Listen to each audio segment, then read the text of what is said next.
que le Saint-Esprit m'a inspiré ce matin. Mama likambo molimo zonta biko pe misanga tongo na lelo.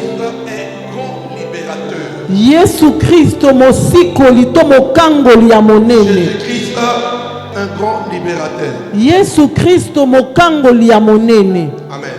Amen. Quand on dit Jésus-Christ un grand libérateur, tango bazakolo ba Yesu Kristo mokangoli ya monene. Cela veut dire qu'il y a aussi des libérateurs qui sont petits. Eliko apeza ina bakangoli po bazali mikie. Celui qui est le plus grand de grands, c'est Jésus-Christ. Oyo azali bongo monene koleka ba minene nyonso nde Yesu Kristo. Et que le Saint-Esprit va nous connecter. Oyo molimo zonta koyiba kotia kati na biso.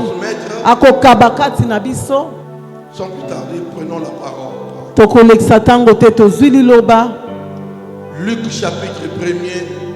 Luka mokapona yambo. Verset 68 à 75. Molongo ya tuku motoba na mwambe kino tuku sambo na mitano. Nous lisons au nom du Seigneur. Amen. Béni soit le Seigneur, le Dieu d'Israël, de ce qu'il a visité et racheté son peuple. Et nous a suscité un puissant sauveur dans la maison de David, son serviteur. Comme il l'avait annoncé par la bouche de ses saints prophètes du temps ancien. Un sauveur qui nous délivre de nos ennemis et de la main de tous ceux qui nous haïssent. C'est ainsi qu'il manifeste sa miséricorde envers nos pères et se souvient de sa sainte alliance. Selon les serments par lesquels il avait juré à Abraham, notre père, de nous permettre, après que nous serions délivrés de la main de nos ennemis, de le servir sans crainte. En marchant devant lui dans la sainteté et dans la justice tous les jours de notre vie. Amen. Amen. Bien-aimé, il est arrivé un jour. Et comme qui bongo ngolo moko. Il y avait un couple, le couple de Zacharie et Élisabeth. Ezala ki bongo na babala ni Zacharie pe Élisabeth. Un couple qui vivait dans le sacerdoce. Ezali bongo ni babala ni bazaki kat na bonganga nzambe.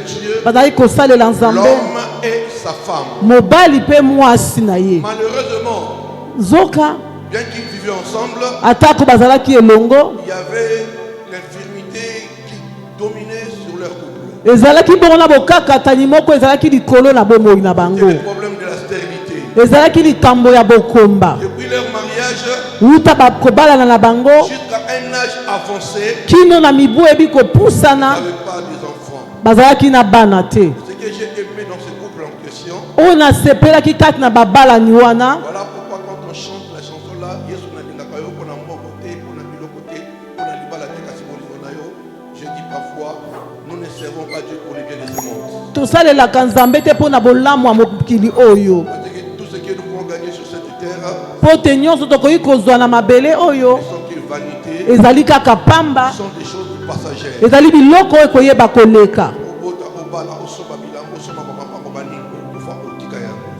Amen, amen.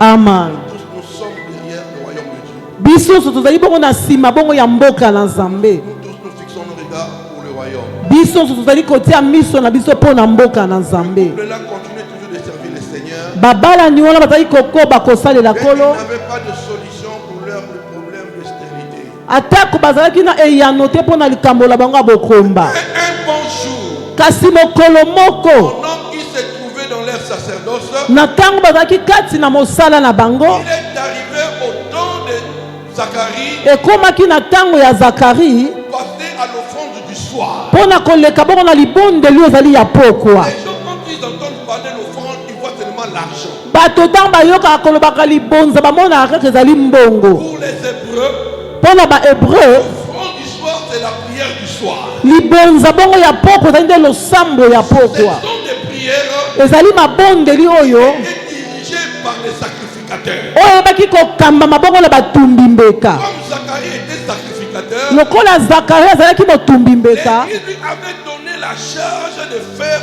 cette prière du soir. eglize epesaki ye mokumba ya koyeba kosala libondeli ya pokwa wana. Pendant que Zacharie Natango Zacharie azali kosalela kolo. La Bible nous dit, bien-aimé, Bible lobi na biso balingami. l'ange de l'Éternel Ange na Yahweh apparut à Zacharie. ayebi ko bimela Zacharia. Lui informer que ta femme vient de concevoir. Pona kobayo ke mwasi na yo uti kozwa zemi. L'homme lui-même ne s'attendait plus à cela. Mobali ye moko azalaki kozela lisusu na yango Pour te. Zacharie, Pona Zacharie même si on n'a pas eu des enfants, atako tozwi bana te, que Dieu soit loué. Nzambe ayeba kokumisama.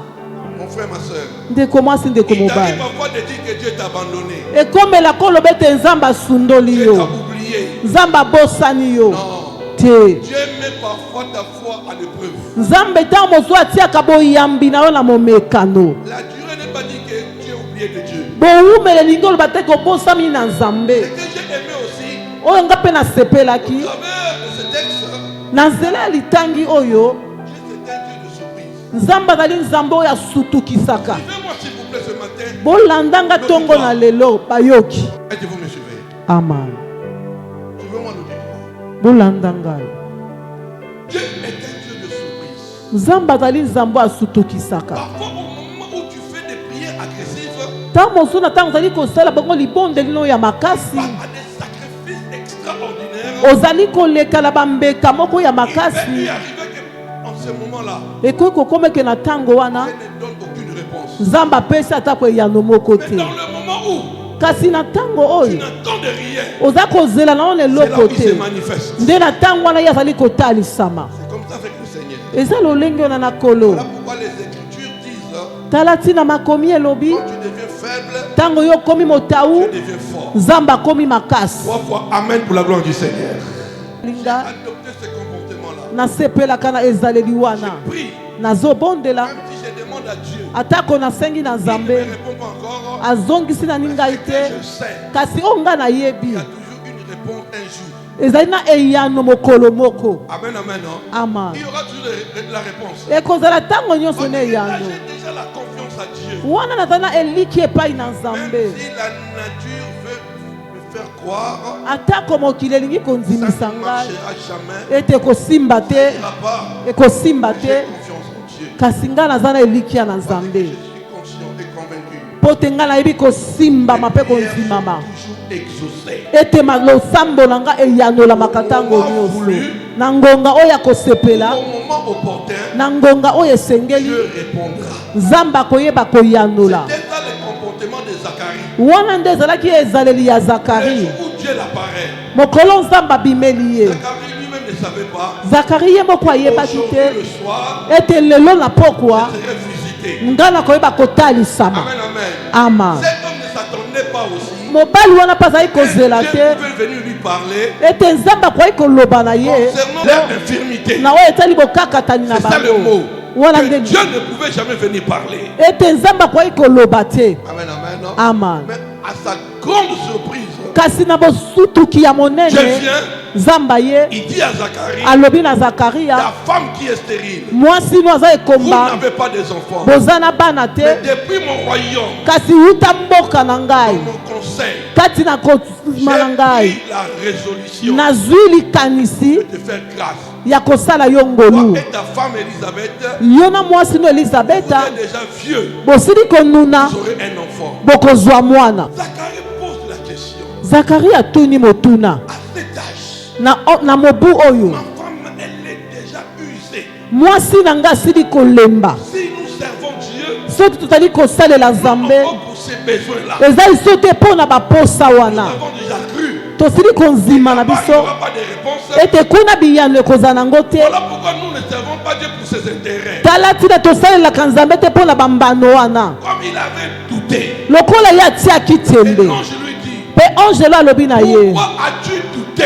mpo na nini yo beti tembe? Amen, amen, non? Ama Comme tu viens de douter là, lokola uti kotia tu tembe resteras muet. okotikala baba Jusqu'au jour de ton naissance. kino mokolo mwana na koyeba kobotama wana. Comme tu viens de douter, Alobi lokola uti kobeta toi, tembe tu ne parleras yo koloba lisusu pas de te la naissance de l'enfant. kino mokolo mbotama ya mwana oyo kosimba L'enfant sera appelé Jean. mwana na bakobenga ye Elle Yohani. aussi était au courant de ça. Elizabeth mpe ayebaki Allons-y yango. vite. Arrivé au 9e mois, tango ekomi na sanza ya libwa, Élisabeth a mis l'enfant au monde. tango Elisabeth ayebi kobota mwana, La famille de Zacharie banboti ya sont Zakari venus voir l'enfant. baye komona mwana, Et il demande à sa femme.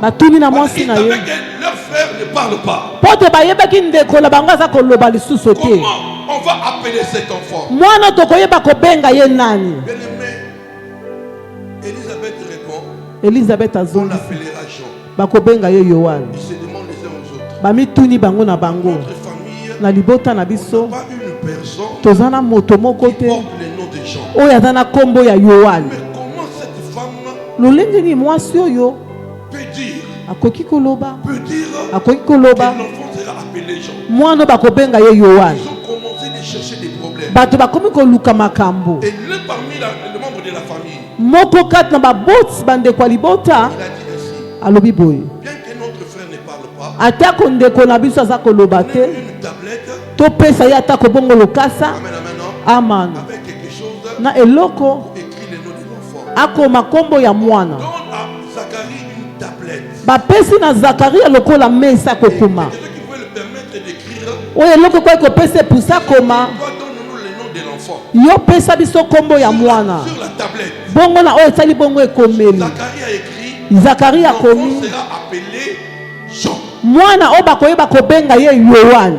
Au moment où il a répondu à leurs réponses, Na tango apesi ye yano na motuna na bango. sa femme avait donné à sa famille, Na kolansa makombo mwasi na pesaki na baboti.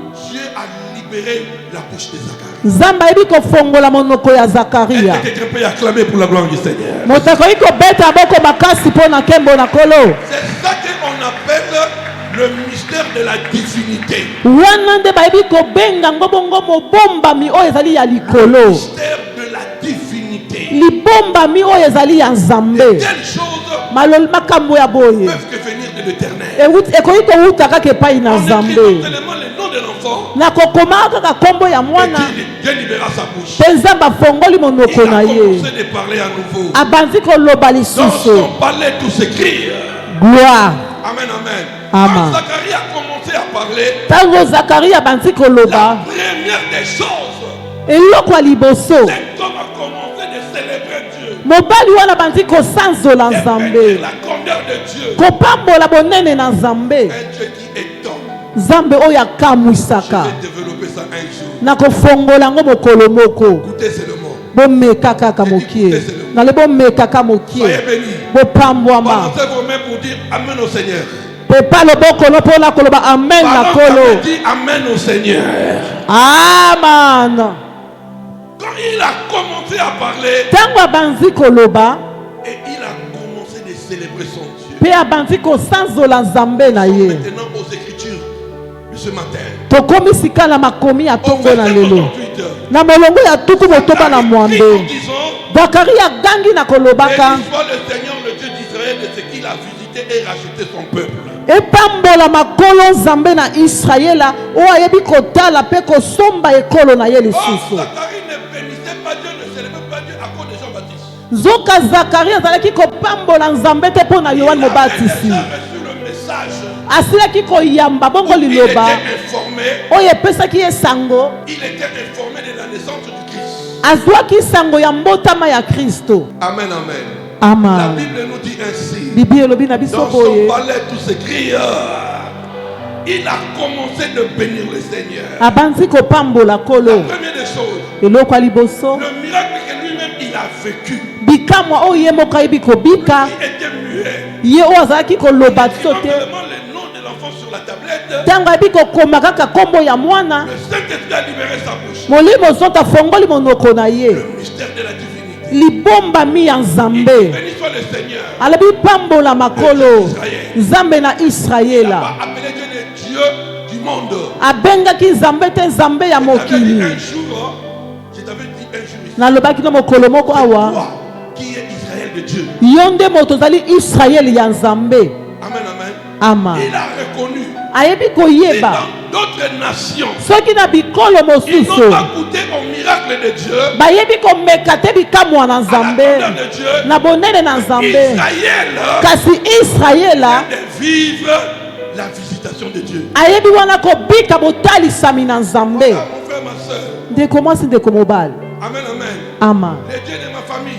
Zamba libota nanga. Zamba biso nyoso. Parfois, Tango le Dieu mosusu. que toi tu pries, Nzambe oza kobondela.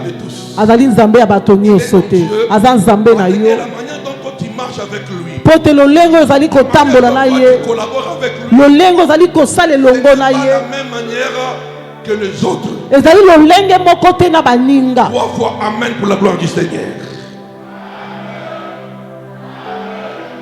Et cet homme a répondu qu'Israël a un Dieu. Pe mobali wana yebaki koyeba ete Israel azalaki na Les choses nzambe. qu'il vient de vivre, Mpona makambo ya uti kobika alobi iyo Israël a été visité par Dieu. Israel ebi kotalisama na Le nzambe. Dieu d'Israël, Nzambe na il Israel. a visité et racheté son peuple. Na oyo ayebi kotala mpe koyeba kokangola ekolo na ye. Nous a suscité un puissant sauveur dans la maison de David. Ayebi bongo kobimisa biso bongo moto na nguya kati na ndako na Dawidi. Jésus est sorti d'où? Yesu abimeli wapi? Jésus est sorti de la descendance de Judas. Yesu ayebi kobimala bongo kati na kitani ya Or, Yuda. Judas, David est la race de Judas. Nzoka nde Dawidi azali bongo na nzinga ya Bayuda. Il a reconnu Mpe ayebi que Dieu a visité la maison de Judas mpe Nzambe ayebi kotala ndako par David. na nzela na Si je Dawidi. vais vous expliquer ça, Obed, David, là, vous voyez là, son père, il est de la descendance d'Obed. Bongo papa ya Dawidi oyo ozali komona azali bongo na kitani bongo ya Obed. C'est dans cette race-là Ezali na nzinga est wana sortie la descendance de la famille de Marie et Joseph. oyo ebimela bongo bakitani bongo ya libota ya Maria mpe bongo na Yosefu. Élisabeth était aussi la cousine de Marie. Po te Elizabeth mpe azalaki ndeko ya Maria. Ils ont reconnu Bayebi koyeba que leur descendance, ete bakitani na la bango descendance de David, kitani ya Dawidi a été bénie. eyebaki kopambwama. Bien-aimé, il y a des bénédictions que Dieu t'a réservées. Il a réservé aussi pour ta famille pour 2025. balingami ezali bongo na mapamboli oyo Nzambe abongisi mpo na yo abongisi mpo na liboto na mobu ya koto mbali na tuku mbali na Ça, mitano c'est oyo une grâce que je te parle ce matin. oyo eza ngolu wana aza koloba na Il y ntongo na a des lelo choses merveilleuses ezala makambo ezali ya que Dieu malamu mettra à votre disposition. oyo Nzambe akoyeba kotia na ngambo na Parce que bino vous êtes la race de David. po te bozali bongo na Vous nzinga êtes bongo ya de la maison de Dawidi David. bozali bongo ya ndako ya Dawidi. Il a dit, Alobi a suscité un puissant sauveur dans la maison de David, son serviteur. ayebi kobimisa bongo mosali moko na Comme il nguya kati na avait ndako na Dawidi annoncé par la bouche des saints prophètes des temps anciens. lokola ayebaki koloba yango na monoko ya basakoli esantu Depuis des années, des siècles et de siècles, kolanzama bikeke na bikeke avait déjà prophétisé sur la venue du Messie. Nzambe asilaki kosakola na oyo etali bongo boye na Mesiya. C'est ça dans Ésaïe. Botanga yango na Ezaya Je crois que c'est Ésaïe chapitre 9, non? na banzi ezali kati na buku na Ezaya mokapo ya libwa mwana ayebi kobotamela biso. Amen, amen, non. Amen. Un enfant nous est donné. Mwana ayebi kopesamela On biso l'appellera conseiller. bakobenga ye mopesi toli oyo ya C'est dans kitoko Ésaïe chapitre 9. ezali kati na Ezaya mokapo ya La libwa prophétie a été déjà donnée. lisakoli na ye esilaki Maintenant, au temps de kopesama Zacharie, sika na ntango na c'était au Zakaria temps de l'accomplissement. ekomaki nde ntango ya kokisama. Écoute-moi, j'ai un message à te dire. yokanga naza na lisakoli moko akoloba na Dieu yo peut te promettre. Nzambe akoki kolaka yo Il peut prophétiser sur toi. akoki kosakola likolo na Quelle yo que soit la durée. atako Si bowumeli cela est sorti de la bouche de Dieu, kasi soki yango ebimi na monoko na à moins Nzambe que ça sorte de la bouche des hommes, mawa ebima na monoko na bato. amen, amen, non. Amen. Cette prophétie, lisakoli wana cette promesse, elaka n'aura wana pas son accomplissement. ekozala na kokisama na Mais yango Dieu qui te parle. kasi soki ezali nde Nzambe aza On koloba appelle le Dieu de vérité. babengi ye Nzambe ya En lui, il bosolo n'y a pas le mensonge. kati na ye lokuta La eza Bible te dit, bibi il elobi n'est pas le fils de l'homme. azali mwana na pour moto mentir. te mpo na kosa Quand il parle, ntango aza koloba aza quels que koloba soient les obstacles, atako les bipekiseli vents que tu peux affronter, mopepe okoki kokutana na si yango Dieu est avec toi, soki Nzambe aza na yo kobanga eloko moko te bibi elobi s'il agit, soki ye asali il s'opposera. nani akoyeba kotelema. Jésus-Christ n'était pas venu pour te faire distraire. Yesu ayakaki mpo na kopengwisa yo te. Jésus qui n'était pas venu pour venir te raconter les histoires de tes ancêtres. Yesu ayakaki te mpo na yeba koloba masapo ya bakoko na yo. Son arrivée boye na ye avait un but. ezalaki na ntina moko. Amen, amen, non? Ama La Bible dit, Bibi elobi. Christ n'était pas venu pour nous condamner, Kristo ayakaki te mpo na kopesa biso etumu, nous sauver. mpo na kobikisa biso. Voilà pourquoi j'exhorte chaque fois l'église en vous disant, Tala tina nalendisaka ntango so eglize na kolobaka. n'acceptez jamais d'aller dans les églises Mpo nzima te kokende na baeglizia là où les pasteurs ont des prophéties d'intimidation. epai wapi babateli pa te baza na masakoli oyo ebangisaka. Faire le former de chercher l'argent, Mpo na koluka bongo bayeba kozwa misolo na et bango. ils veulent en donner des messages d'intimidation. Balingi kopesa masakoli oyo ya bomo. Bien aimé, il n'y a pas de journée prophétique. Balingami ezalaka na mokolo te ya masakoli. J'attire ton attention, mon frère, ma soeur. Nazobenda bokebi no ndeko mwasi ndeko mobali. Nous avons notre emploi de l'église, non? Tozali bongo na mabongisation na eglise ya eglizia. L'horaire de prière là. Bongo bangonga losambo Il n'y wana. a pas une journée de consultation prophétique. Ezali na mokolo moko to totia bongo mpo na bokutani ya masakoli. C'est-à-dire que le côté dit que chaque mardi, c'est une journée prophétique. Mobateli pata lobeke mokolo nyonso ya mibale ya poso nde mokolo ya lisakoli. Prophétiser. Azali bongo na esika ayambaka bato mpo na kosakola. Même les grands prophètes qu'on nous a parlé, Atako mosakoli monene balobaki na les biso. prophètes, basakoli. que ça soit Jérémie, Ezala Yeremia, Isaya, Dias, bongo Esdras, tous les prophètes, basakoli nyonso. personne ne connaissait. Moto moko te ayebaki. Demain matin, Ete lobi na à tongo 8 heures, na ngonga mwambe elle va parler. nzamba koloba. À chaque fois quand j'ai parlé à ces prophètes, Na tango nyonso nzamba azalaki koloba na basakoli c'était na pas ye. de surprise. Ezalaki kaka na bosutuki. Qui est ce Dieu-là Nzambe wana nani? qui a toujours tendance que dans cette église-là, Ete kati na eglise oyo le bishop, bishop l'apôtre, Thomas un tel et tel, songolo pakala il reste là pour que moi je puisse prophétiser. azali kozela wana mpo nga nayeba kosakola. Ce sont des prophéties mensongères. Ezali masakoli ya lokuta. Vous les qualifiez, ce sont des clairvoyants, Ezali bato bamonaka na bango kaka makambo féticheurs, qui banganga ont échoué dans leur vision. oyo bayebi kokakema na emoniseli na Ils bango n'ont plus de clients. lokola kuna bazali so na bato te Introduits dans les églises, bayebi kokɔta na baeglizia venir exploiter les âmes de Dieu. mpo na koyeba bongo koyiba bongo bana na nzambe. Tu vas à l'église, okende moi, je vais eglizia aller consulter notre pasteur. nakoki kokutana bato Afin epate na qu'il biso prophétise pour ma famille. mpo tasakola na libota na ngai. Attends, les démons, les sorciers vont prophétiser sur toi. zela bongo bandoki bakoyeba kosakola likolo na yo.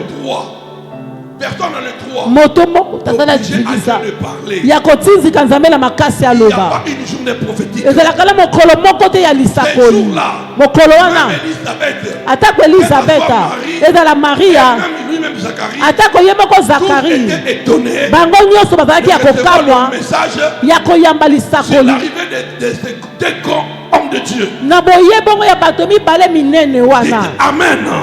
Amen. La parole dit, lilobi Zacharie elobi n'a pas cru à ça. zakari anzimaki na yango te Non, l'ange. te ongeli Ça, arrête seulement. wana sukisa na Je yo vais servir Dieu, non? omoni nga kosalela nzambe Encore de cela, na ntina na yango cela nous a pas affaibli. yango elembisi biso te toza kokoba kosalela nzambe. Donc je lui dis, ongelo alobi na ye mpo na ngai otie tembe il ne fera pas Zacharie. abeti zakaria okoloba lisusu te. Bien-aimé, nous rendons Dieu méchant.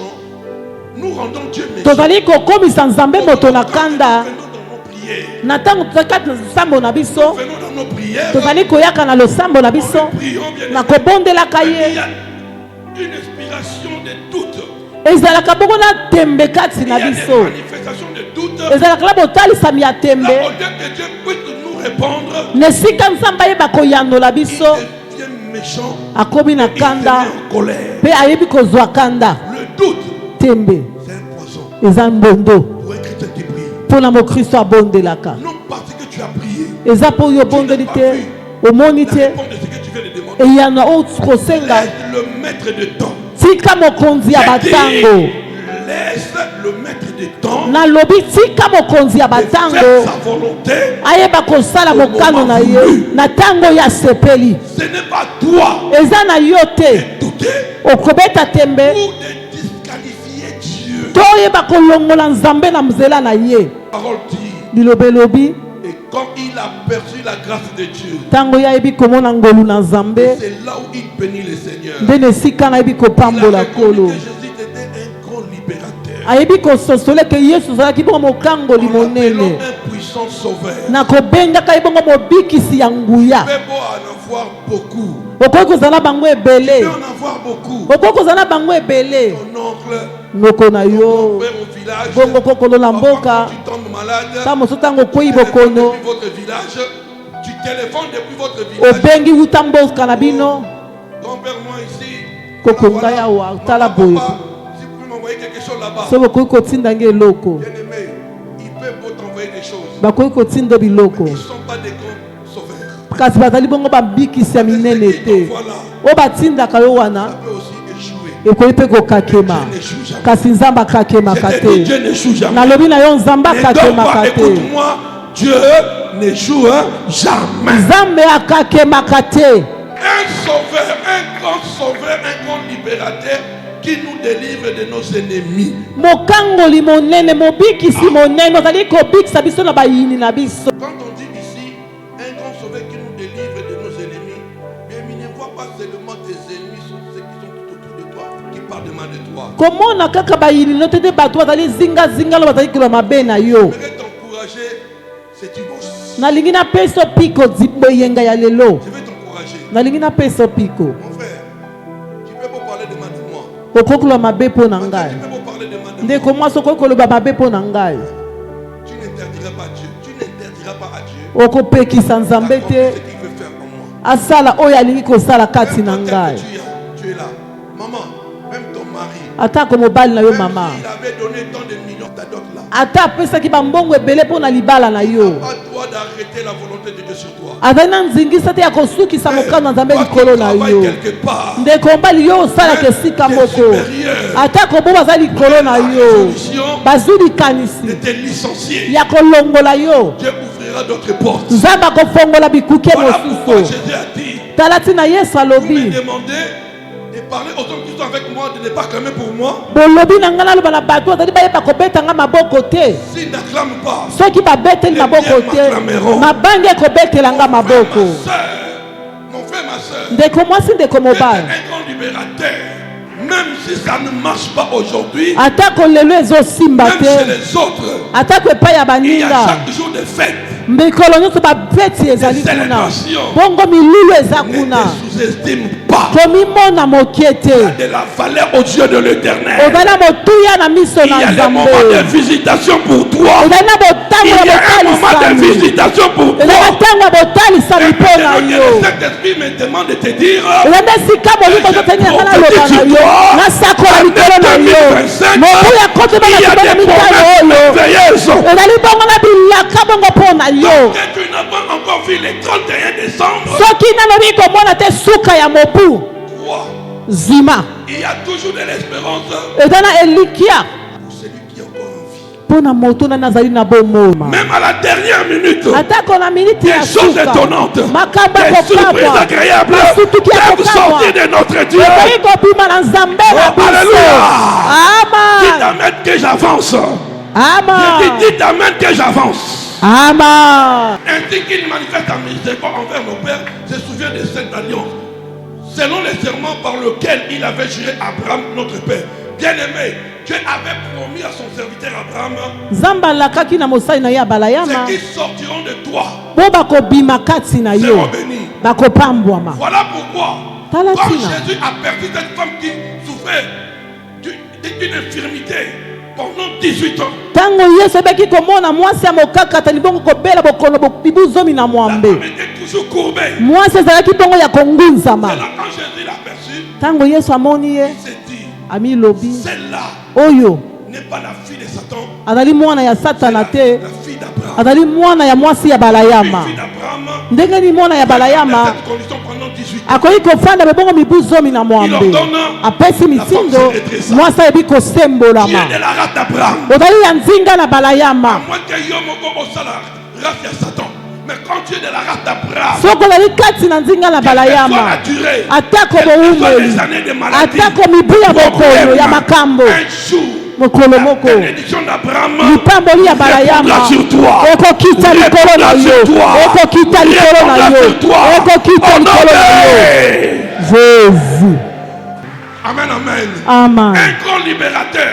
mokangoli Celui-là qui a monene dit à Marie, oyo alobi na maria nalobi na yo te soki ozwi okomona nkembo tu ne crois pas pourquoi. pourquoi? ozonzima te mpo na C'est un nini? grand libérateur. azali mokangoli monene. Même si aujourd'hui, atako ça va lelo pas marcher, esimbi on t'a te tout refusé. bapimi yo Il y a une nyonso porte quelque part. eza na qui est ekuke esika ouverte moko pour toi. oyo nzambe azali mpo na yo mobu oyo Comme cela est déclaré. lokola etatolami Cela est déclaré dans cette église. etatolami na eglize oyo Et où Dieu va passer à l'action. ezali mobu oyo nzambe akokota na misala. Reçois cette bénédiction. yamba lipamboli Que le Dieu de oyo l'apôtre sikeke nzambe atoma t'amène de loin. amema yo Que le Dieu de mosika l'apôtre nzambe atoma t'élève au-dessus de tout. atombola likolo na nyonso C'est fait ça.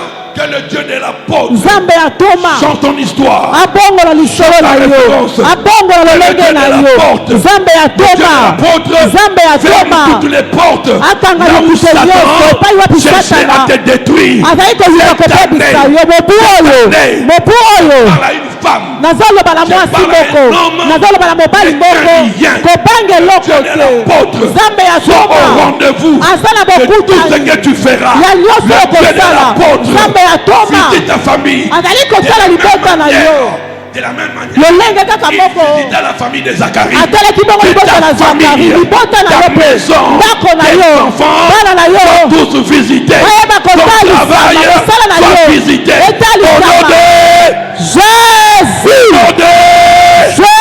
Au nom de jésus Que Dieu vous bénisse. nzambe apambola bino mama beta mololo papa beta maboko mpo na yesu.